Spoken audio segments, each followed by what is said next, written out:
batas waktu sholat isya, apakah boleh dilakukan jam 1 pagi? Isya itu batasnya malam. Kalau berakhir malam ya selesai isyanya. Kapan batas malam itu? Jangan dihitung pakai waktu ya, dihitungnya pakai penggunaan dalam kalimat Al-Quran. Perhatikan sini.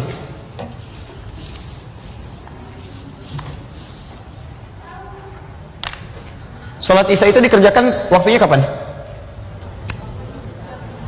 Pagi, siang, sore? Malam ya. Malam bahasa Arabnya lail. Ingat ada muqaddimatul lail, awal malam.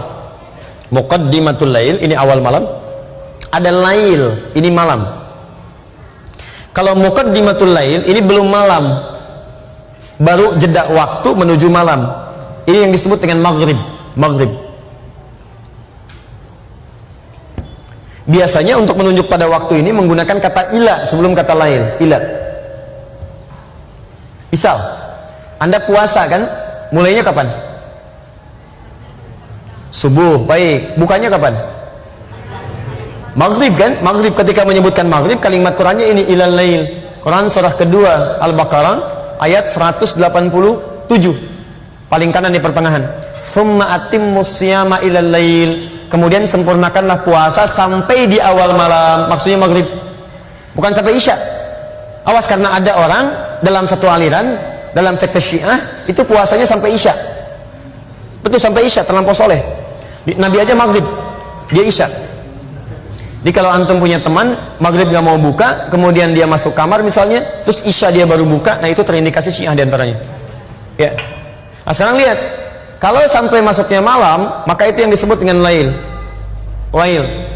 Ini yang dimaksud dengan malam. Kalau malam sudah tiba, maka dimulai dengan isya di sini. Isya. Kapan batasnya malam ini? Batas malam itu ketika malam mulai habis muncul fajar. Ya. Lihat kalimatnya. Minal khaytil aswadi minal fajr. Fajar. Ini saya tuliskan lail. Malam. Membentang dari sini sampai ke fajar. Waktu singkat menjelang fajar sekitar 30 menit, 15 sampai 30 menit. Disebut dengan sahar namanya, saharun. Jamaknya disebut dengan ashar. Fokus. Malam, lail. Terbentang sampai fajar. Jadi kalau fajar muncul, lail habis. Jelas? Jadi kalau Anda tanya bagaimana kesempatan saya sholat isya, maka yang diutamakan satu, tunaikan tepat pada waktunya. Sekarang isya misalnya jam berapa? 7 lewat? Baik, di Bekasi 7 lewat 7 misalnya kan? Baik, 19 bisa di sini lewat 5. Maka ketika muncul adzan, Allahu Akbar menunjuk pada waktu ini, maka dimulai sholat isya. Terbentang luas. Terbentang luas. Tapi keluasan ini pun diikat dengan waktu yang paling utama. Yang paling utama, tunaikan tepat waktu. Kalau Anda terbiasa tahajud, takut kehilangan tahajud, boleh kemudian Anda jadikan sholat isyanya diakhirkan.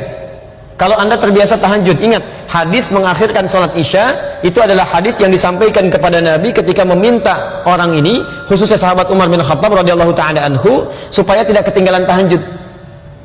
Beliau akhirkan sholat isya itu supaya bisa bangun tahajud. Karena umumnya orang kalau belum mengerjakan yang wajib akan biasa lebih kuat motivasinya bangun dibandingkan dengan yang sunnah. Nggak percaya begini, bapak ibu belum sholat isya, silahkan tidur, malamnya pasti bangun. Karena ada beban yang merasa belum ditunaikan.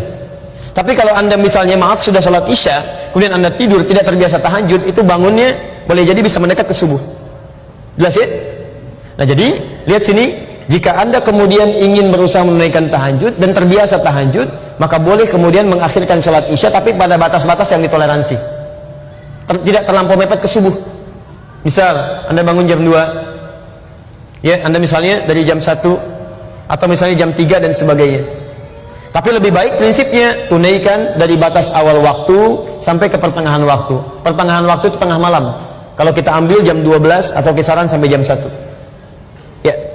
Dan dianggap tidak disukai, bahkan makruh bagi orang-orang yang sengaja mengakhirkan sholat isya sampai ke waktu sahar, sampai ke sini 30 menit sebelum waktu subuh. Itu dipandang makruh sekalipun masih ada waktunya di situ. Jelas ya?